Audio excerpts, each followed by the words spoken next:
Hello and welcome to episode 15 of Minecraft with Ricky on SimbaCraft. Let's sit back, relax, and get into the next episode. Here we go. Well, welcome back to episode 15, and this is actually going to be our last episode of season 1 here on SimbaCraft.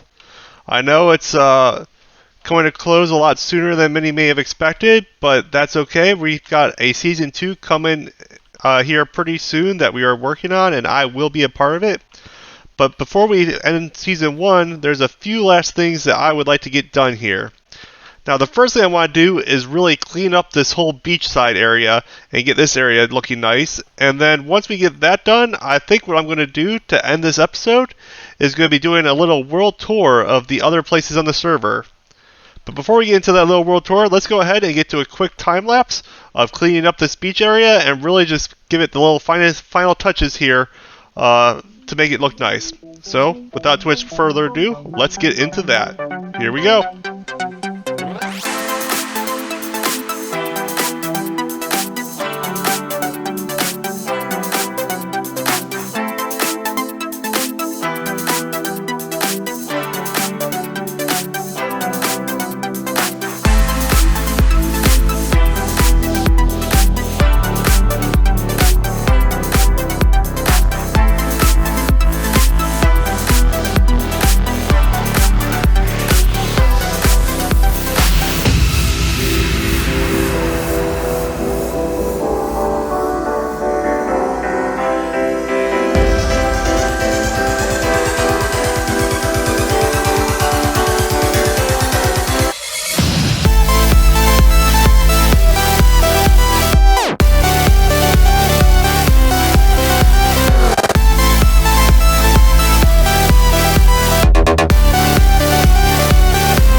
Well, I've got the beachfront pretty well cleaned up, and overall, I think I've got my build about as good as I'm going to have time to make it.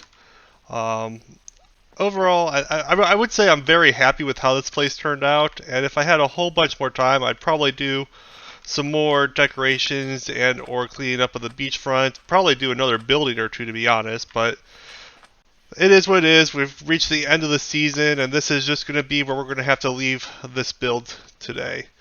So what I'm going to do next is do a quick little overview of my builds that I've done here, and then I'm also going to go over and look at some of the other builds on the server and before we call it a wrap here on Season 1 on SimbaCraft. So to start off, obviously we have our starter house, which we built primarily out of acacia and orange terracotta with our 4 levels. The nice little bubble elevator that never gets old to ride. And Our first level, we have our master bedroom, which, ironically enough, I think I've only slept in this bed once, just because I always put a bed near where I'm working, and therefore I don't really use this room as much as I probably could have.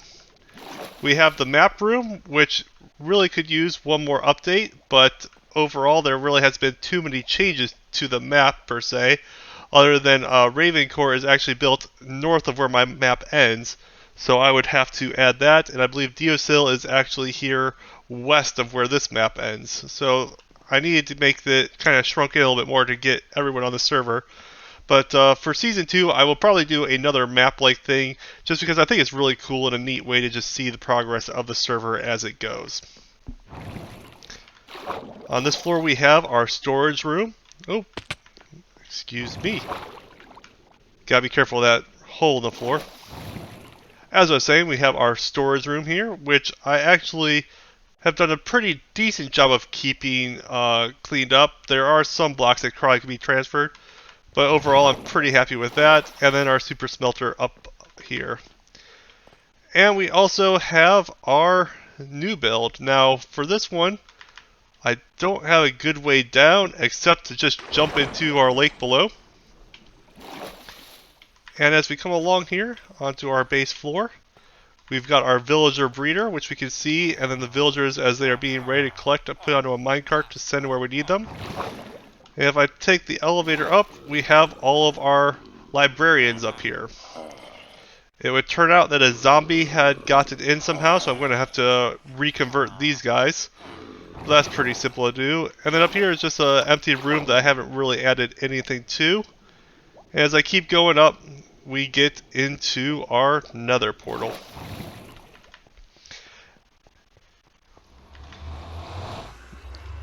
Over here we actually have my quote-unquote diving board and the location of what is probably my most famous death on the server, when I only had one heart left and saw two creepers here and just jumped and managed to hit the ground and died somewhere right around there. It was actually quite comical. So let's go ahead and dive in and take a look at our factory kind of area, or little industrial district for lack of a better term, which is over where our beacon is. We'll just come on over. I might add one more road coming over to this direction just because it will make it look a little bit more tied into the work that we are doing here. At the top of our industrial district, we have our warp stem farm, which works quite well when you have enough bone meal here to feed it. And normally what I do is just kind of jump down into this hole with the water down there to get to the zombie converter. But right in here is actually my copper clock here to let the zombies out as I'm slowly drowning them and turning them into drowns for the farm here. And I believe it's on about a 35 to 40 second delay to give them enough time to actually convert in the water there. This here is actually a skeleton farm that I've set up off camera. And if I take a ride on down my ladder here, ever so slowly, we can see on this side we have the zombie spawner that's setting them into drowns. And on this side we have the skeletons that are going through and it's taking straight fall damage before being sent out into our sorting room underneath. As I come along to our little sorting room, we've basically got our copper, some iron ingots as they are dropped, miscellaneous rotten flesh, potatoes, carrots, and then on this one I've actually, where I changed it to do a bone collection from the skeletons, which is where I've done my bone meal to be able to fill my warp stem. And the last one, I've just been collecting drowned heads because I've just been getting a bunch of them anyways. Might as well collect them. And if we kind of come around, back on up, right over on the other side of this wall is where my slime farm is. And this one is just another straight drop down, and if we take a look, it's just a very standard slime farm. Some iron golems here to collect them, and magma blocks to kill the slimes, and a rail underneath to collect them. And that is pretty much all of the builds that I have put together for this season of SimbaCraft. Let's go ahead and head over to some of the other members and check out some of their builds that they have done. As we come over here, we have Cass348's village, and Cass has only been playing Minecraft for a very short period of time, and I have to say I am blown away with her pixel art that she did, and honestly I think my favorite build she did was Dumbo here, who just looks fantastic. Very excited to have that on the server, and excited to see how far Cass has come in just her short time playing Minecraft. But she's done a little desert style house hut here, and really gone with decorating up this village, making a little church for the villagers over here. Then across the bridge we have Ginger's build, and Ginger I don't believe had a chance to finish his house here, but you can really see where he was going with it, a pseudo medieval style I think I would call it, with these beautiful stained glass windows on the bottom that just really draws the eyes.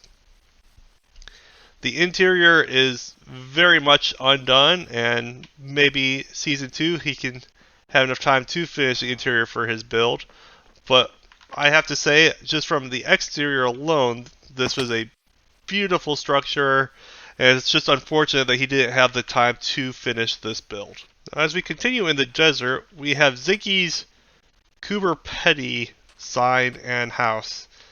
Now Ziggy has just kind of built a little burrow in the ground here out of acacia logs, and if we look straight down here, there should be a bunch of chickens in there, unless he finally got rid of them.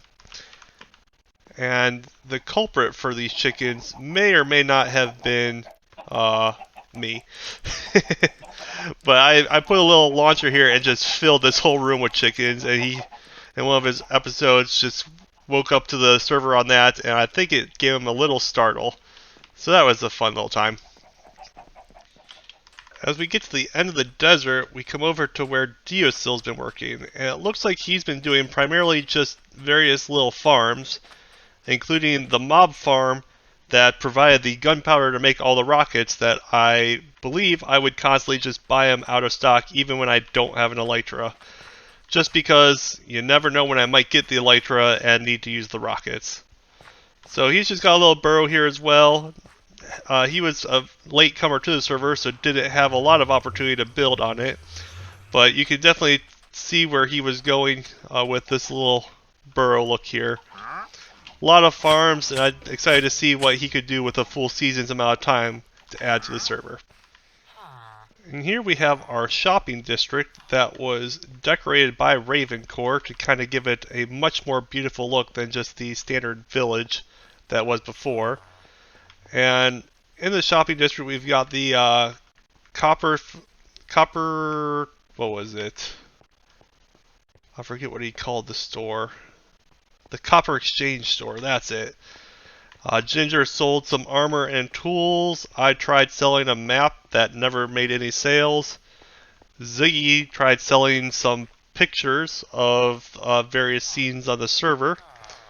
And then the most profitable store on the server has to be my Books R Us build, where I just supplied books for all the members of the server.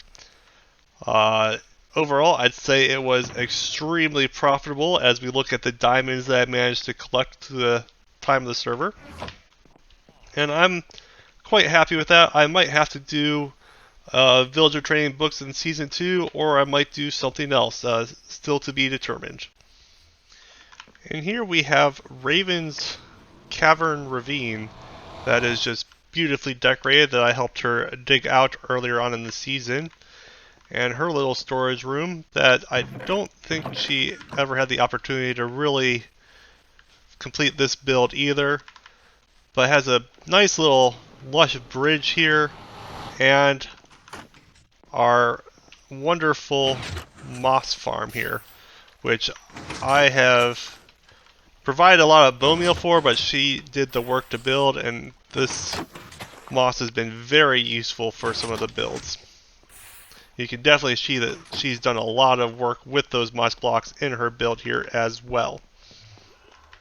Now, I never actually had a chance to do any work with Shenandy on the server, but this is her modern style house that she built that looks just absolutely beautiful, and it appears to be fully furnished inside as well, with a kitchen, living room. Ooh, that's pretty. And then her little storage room and bedroom up here.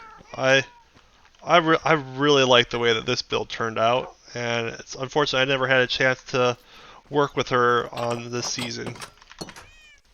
She also has a barn in the back with her various farms, and I believe this one here is her little animal barn for her cows, sheep, and pigs, it sounds like, and chickens. So overall, a beautiful build over here.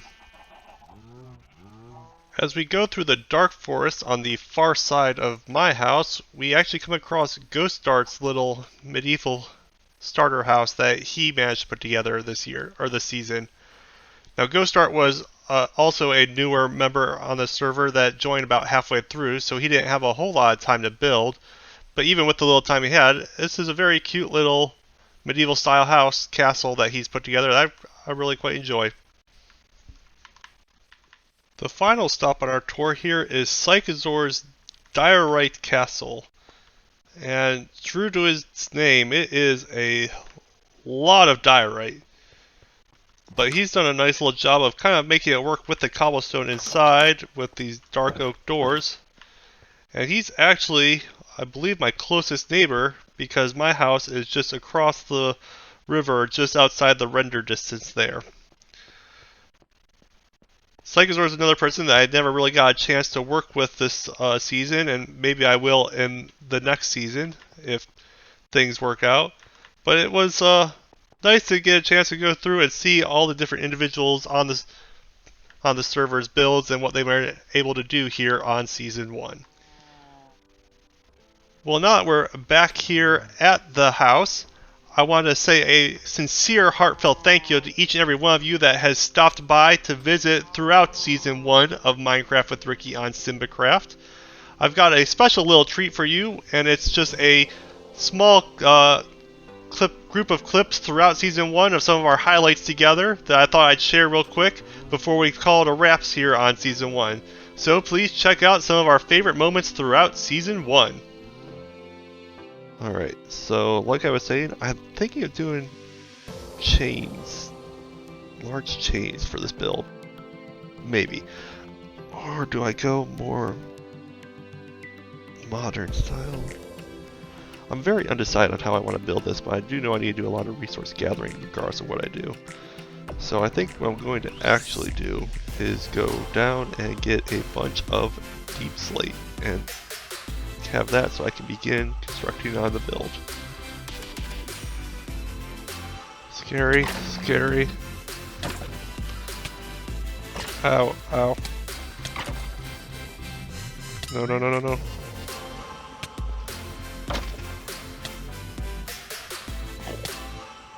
No! Just in time for the sun to start going. Come, no way. No, no, no, no, no.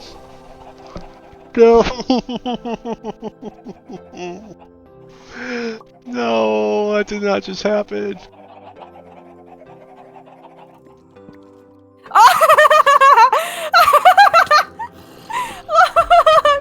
Oh, no, no, no, no! I'm sorry! Ricky,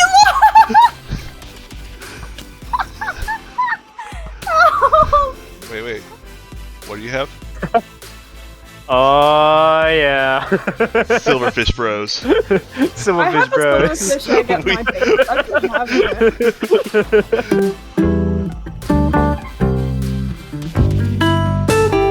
this is truly unfortunate.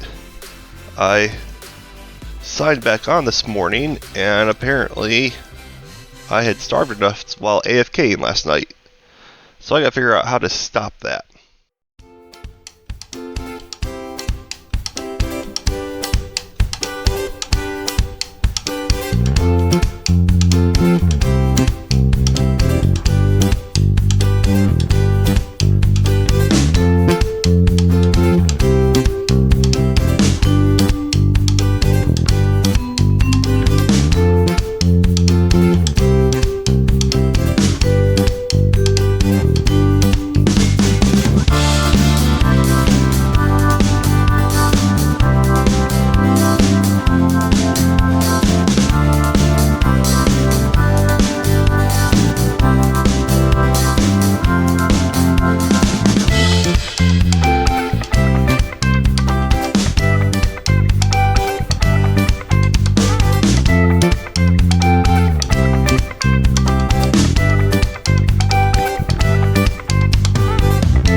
That is going to be all the time that we have for this season. One last thing I'm going to do here is put a chest right by the entrance to our build. And in it I'm going to put all of my armor and tools, because I believe we are planning to make the world download available for anyone that wants to see it. And I will go ahead and grab all of the things in my ender chest and throw them in as well. Just so if anybody wants to see the things that I kept around with me, it's all available for you right here. So let's just put a quick little sign here. Well, that is going to be the last block that we place here in Season 1. And I have to say one last heartfelt thank you to each and every one of you, and I look forward to seeing you next time in Season 2 of Minecraft with Ricky on SimbaCraft. Until then, see ya!